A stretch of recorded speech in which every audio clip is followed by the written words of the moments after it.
Hey guys, I just wanted to do kind of like a quick update. um, I think I overdid it maybe a little bit. Yesterday I moved a lot of furniture and stuff like that. And I shouldn't be lifting, so I have stopped doing that. I learned my lesson. My side hurts pretty bad. But I did get a lot accomplished. Also, my tongue's frozen because I've been eating ice. So sorry about that. um, but what else was there? I get on here and I forget. I went back to the smoothie place where the first one made me sick. I think it was because of the chocolate syrup that was in the cup. Because this time I got a strawberry cheesecake flavored one. And I was fine. It didn't make me sick at all. My stomach didn't hurt at all. I ate it really slow, I think, especially for a smoothie, like it melted. But I ate it all, which is a lot. Like, I feel like that's a lot at once, which I haven't been able to do. And then I also scrambled an egg and made that because I start period today. So I was told before in like the last week of my liquid diet I could do like scrambled eggs and I can do mashed potatoes. Well, that's great and all. I've never been so excited to have either one of those things. However, when you eat them and only them, you get burnout. So, I mean, scrambled eggs are still good. I'm not completely burnt out on those. But you can kind of play with the seasonings and stuff on those so that's not quite as boring. And I'm weird and I put ketchup on my scrambled eggs. So, those are still good for now. But this week I'm going to go grocery shopping and try a couple different recipes that my little book that they gave me after or before surgery kind of has some recipes you can try for each stage. So I'm going to try a soup that they have in there. It's like hamburger and a lot of vegetables and cabbage and stuff like that. And you just blend it together like puree it. So hopefully that's not terrible. I'm not super excited about pureeing meat. It sounds gross. And I also have a crap ton of baby food. So I'm going to start on that. So just kind of a heads up. If you do buy the baby food for the period stage, make sure you check the sugar in it. Because one, like you're trying to lose weight, so you don't want that. Do as much sugar free as possible. And yeah, so I didn't know that when I bought them. But as I go to eat them, I will check. So we'll see. I didn't know that until recently. I just didn't occur to me to think about it to have it sugar free or just make sure the sugar is low enough because I mean it's meant for a baby, not an adult, especially a diabetic. So we'll see how that goes. I do want to talk about something a little bit TMI, which I mean most of my videos have had some TMIs, at least the recent ones. This is regarding women. So I got put on birth control right before, like a month and a half, a little less than 2 months before surgery. And I've never been on birth control before. It was pill form. Whatever. I didn't have any complaints with it or anything. And then I got taken off of it on December 6, 2019, 2 weeks before my surgery because it promotes blood clots, which we obviously want to avoid. And then I have not started it back up because it requires a couple weeks after surgery. My surgeon didn't want me to be back on it yet. So I'm going to start back up on Monday, which is January 6th, 2020. Sounds weird to say. But we're going to start that back up. But anyway, so when I got off of it, I had a period like right after, like a month early from what I have an app. It helps me keep track of things like that. And so I was a month early. So, okay, that's done. I was supposed to start on surgery day. But I started early, so whatever. So then I am waiting. I'm like back on track, so I'm checking my app and I'm like, okay, expecting this. Yeah, it was 5 days late.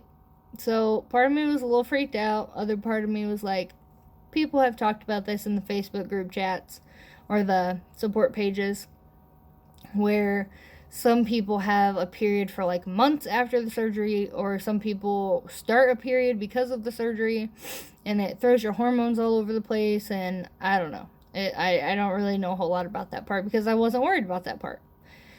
Well, let me tell you. This is the worst freaking cramping I've ever had in my life. And it's not just like my back cramping or my stomach cramping. The worst parts are my thighs. I've never had this much cramping in my thighs in my life. I cried last night. And like we know from previous conversations, I'm kind of a crybaby. At least recently. But you know, when you're already in pain and then it feels like someone is trying to like Alien versus Predator in your thighs, it's too much. Like, I didn't want to go do anything last night. Like, I just felt like crap. I've been trying to avoid painkillers since I'm taking like a million other pills and vitamins and stuff right now.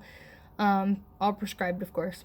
I just don't want to take any more pills. I'm over it. I hate medicine. I'm done. Like, I'm over it.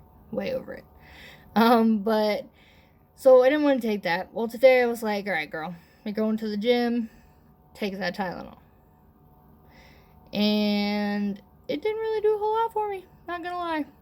So I don't know what's going on, but my thighs don't currently hurt. So I'm kind of curious as to see if this is going to last the normal amount of time for me, which is like 5 to 7 days, or if it's gonna be forever long, because I've seen people, like I said, that have had them for months on end. I really hope that's not the case. I don't want any more pain than I gotta deal with. So I'm a little nervous about going back to work too. It feels like it's really soon, even though I did get it extended. I was supposed to go back on the 6th, and now I'm going back the 13th, and I'm on light duty until the 20th, so that's not too bad. Only a couple days of work there. But I'm just a little nervous because like I've been sitting in like this office chair, and it's the only like hard seat I've really been sitting in, because usually if we're not in a vehicle, I'm sleeping in my bed now, or I've been sitting on the recliner back there. And for whatever reason, sitting in hard surfaces, or even in like the passenger seat of a car or a truck, it makes my side hurt really bad. Like my side from on my left side, or my right side of my stomach, all the way straight through to my back. So like my back, my side really, really hurts. And I'm, like I said before in other videos, I'm sure that it's just my stomach, like my actual stomach, healing and all that. Because, I mean, it was a major surgery. I'm just really impatient, and I hate being down, like, when I could be doing things or cleaning or reorganizing or rearranging things, because sitting in my house has been driving me crazy. I've designed it a million times in my head. And so I started to do that last night. I'm done. I'm not going to do it again, don't worry. Not for a while, anyways. So yeah, don't overdo it. Like, I have spurts of energy and I feel great and I want to do stuff and I get ideas and I go to do it, and then after, like, during it's fine. Like, I don't hurt, it doesn't hurt my stomach, nothing. I'm careful each time. I lift with my legs, whatever. But after is just terrible. Like, ice packs everywhere and hot shower. It's not good. Bad ideas. Also, I know I've not talked about this probably in many videos, maybe one, I don't know. But I have on my Facebook page, I had people hunting for me for this ice, okay? If you are an ice chewer, ice connoisseur, if you will, you know there is a good kind of ice, okay? It's not crushed, it's not cubed, it's not whatever. There's one good type of ice. It's like compacted crushed ice, so it's like pellets. The hospitals have it. So I eat it at work all the time. I'm addicted. So why my tongue is frozen right now, actually. But I unrealistically, I can't go to the hospital every day to go get ice. That looks a little weird, especially when the hospital I would get it at is a couple towns away. So it's a little much. But I go one town over. I knew that a gas station in that town had this ice. I remember seeing it, but I could not find it. And you only go to so many gas stations at a time.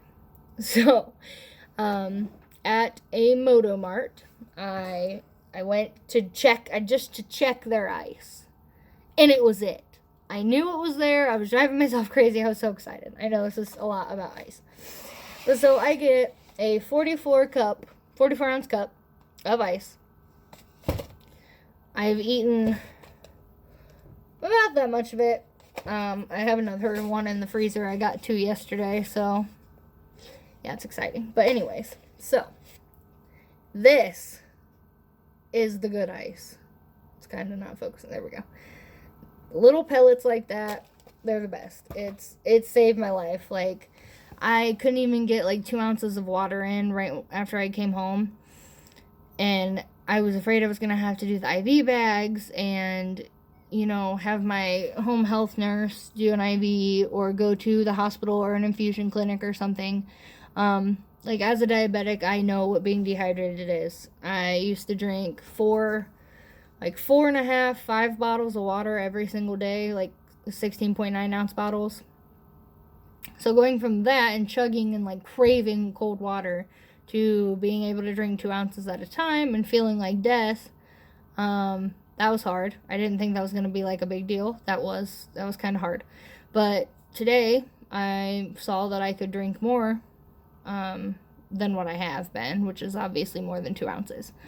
But your eating ice counts as, your liquid intake. And my surgeon also goes by, like, your protein shakes, anything, as long as it doesn't have sugar in it, counts towards your water goal. Just because if it doesn't have sugar in it, it's probably not dehydrating you. So that's good. Been getting that in. I have been drinking some juice. It's V8, like the Tango mango, or it's the orange one. I don't remember what it's called. It's mango something. And it's really good, but it has a lot of sugar and stuff in it, so I don't drink a lot of that at a time. And I think that's really all I wanted to go over today. I just kind of wanted to update on, for one, I found the ice, so that was exciting. And two, for you ladies out there, if you are, going through the same thing I'm going through right now, like right year after surgery, your post-op, and sorry, hiccups and stuff happen randomly now. If you're going through that, like, I just want you to know, like, you're not alone. Things are weird. I don't really know what's happening with any of me. Not one thing on my body do I know what is going on anymore. My skin's super dry, which, yeah, I'm dry anyway because of my diabetes, but this is, like, everywhere. Like, I'm super dry. My hands hurt. They're, like, my fingers are peeling. Like, I don't know what's happening. But I have been taking a lot of hot showers, because I'm so cold now. It's not just when I'm eating ice. I'm like freezing all the time, or I get the hot flashes when something's wrong. If I eat too much or eat the wrong thing, I get hot flashes before I get sick. Or sometimes I just get the hot flashes. But generally, I've stayed pretty cold. So I've been overly hot, I would say, like my whole life. All of my friends are always cold. I could run around like without a coat. I was always good. I hated being too hot, but I was always too hot. So this is going to be like quite the change if this continues, but I'm going to be glad not to be dying of a heat stroke every day. So we'll see how that goes. I know a lot of you guys subscribed from my Facebook page when I did my live video. Thank you very much for that. I know a lot of these videos probably don't really pertain to you guys, so you don't really, I don't know if you're even watching them or if you're just subscribed to me for support, but either way, it's appreciated. There was one other thing I wanted to talk about, but I lost it. I don't know. Oh, okay. Quirks of learning how to re-eat, I guess. So, like we talked about, um, you get full fast, like you could get sick or whatever. Eat the wrong thing, you could get sick. Give it a month or a couple weeks, try it again, see if it doesn't make you sick. And then after that, if it still does, give it a couple more months and try it again. But my things right now are like, I can't always feel when I'm getting full. And it's not just because I'm eating too fast, because I've been completely slowed down the past 2 days and tried to pay more attention to that, which is also hard. You don't realize as like a habit of normal human life, you just get like a food eating pace and you just go. And I've never been, not usually really a slow eater, so that's been a little weird too. But I know that I'm really keeping focus on it because that is such a weird thing for me. So I have slowed down a lot, and I still can't tell when I'm getting full all the time. Sometimes I can, and I'm like, oh, okay, yeah, we should be done for a while. But most times, like, I just can't tell. So I get hiccups randomly, or which I know makes sense. But the silliest thing that I've heard that is true, and I'm not real sure why this happens. I haven't really looked into it enough. Somebody said it was something about your vagus nerve. I don't know. Like I said, I haven't really looked it up. And that would be uncontrollable sneezing and runny nose when you are full. Now, right now I have a runny nose because my nose feels like it's going to fall off because I just ate half of a 44-ounce cup of ice. But yeah, so like when I'm eating and I start to feel full, those are like my indicators. I'll sneeze or I'll feel like my nose is itchy, like I want to sneeze. And in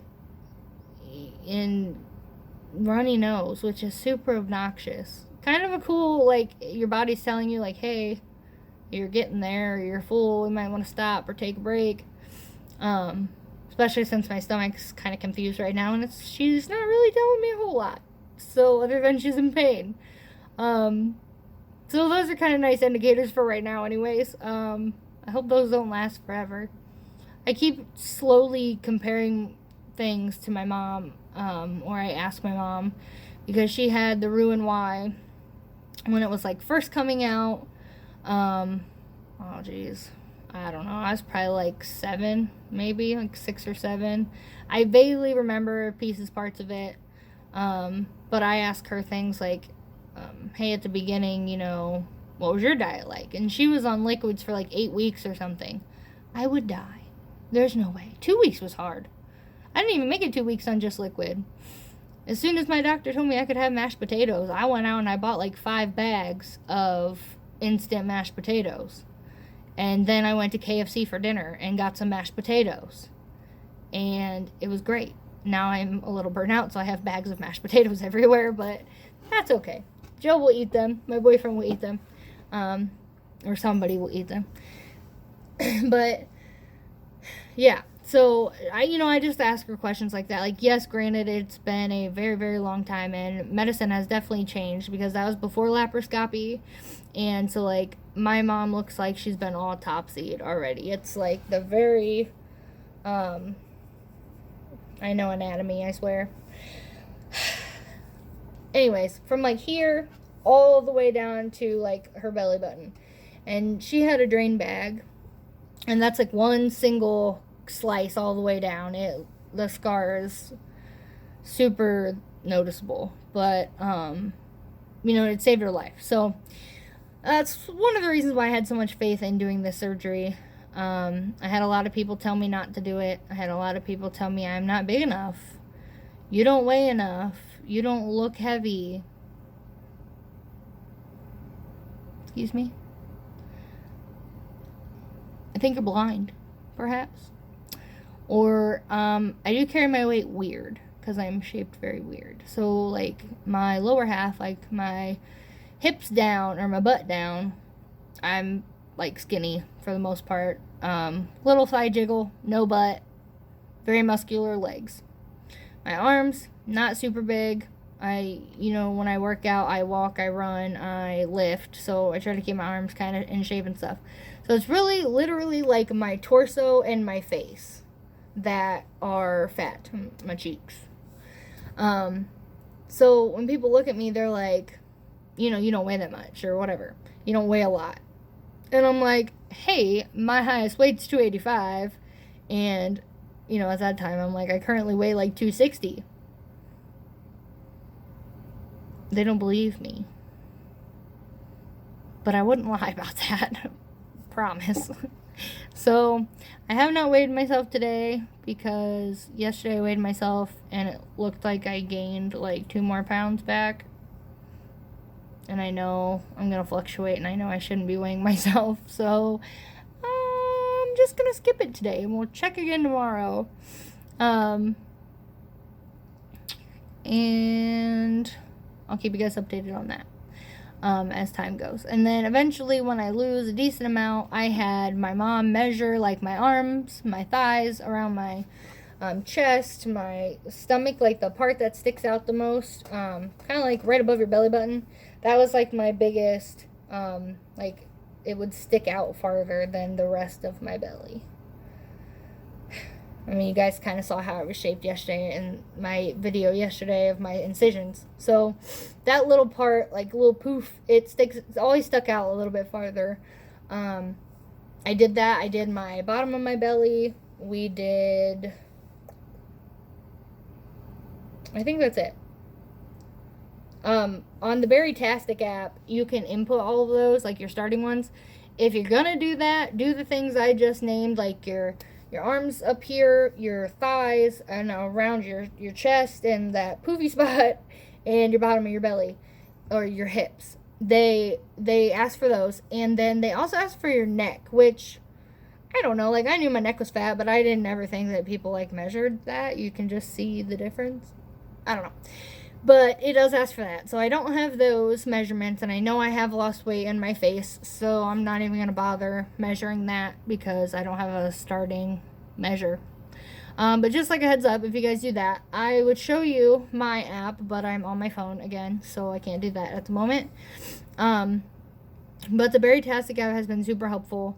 I can't find, like, when I make a protein shake and stuff, I don't know if there's a way to, like, input that exactly. So I'm not really keeping track of much of anything other than my protein and my water right now. So it has a separate little bubble for water. And then when you can input food, I just put like protein shake and then I change the protein. I don't change any of the other stuff. I know a lot of people do, but right now I'm more concerned with just focusing on my protein and my water. So I just changed the protein. Same with, like, I put a scrambled egg down and then, I keep the protein on there. But if I'm making my own shake and I just put protein shake, it'll pop up like 24 grams. When the shakes I've been making have like 67 or 76 or something like that, like a way higher gram of protein in them because I protein pack that sucker. And then I shake her up and I eat it throughout the day so I don't have to worry about counting my little Premier Protein boxes. I just mix the Premier Protein in with my other protein powders and ice and stuff like that, instead of milk or water or whatever, because then it just gets it in there. But like I said before in other videos, you can't eat it all at once because you won't absorb it, and you can't hold that much probably at once.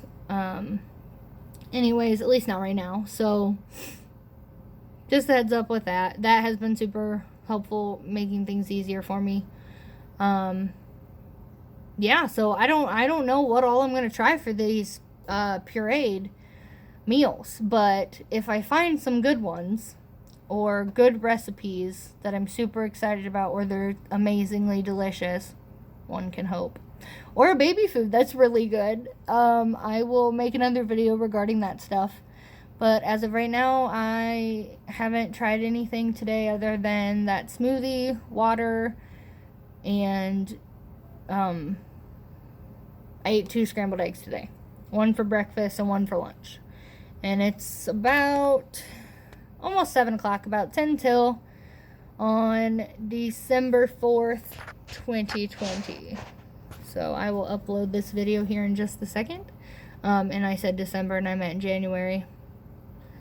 Goodness. It has begun. But anyways, thanks for watching again. Again, thank you for subscribing. If you have any questions or comments or whatever, if you have me on Facebook, you can hit me up there or leave it in the comment section below. And thank you so much for your support. Have a good day.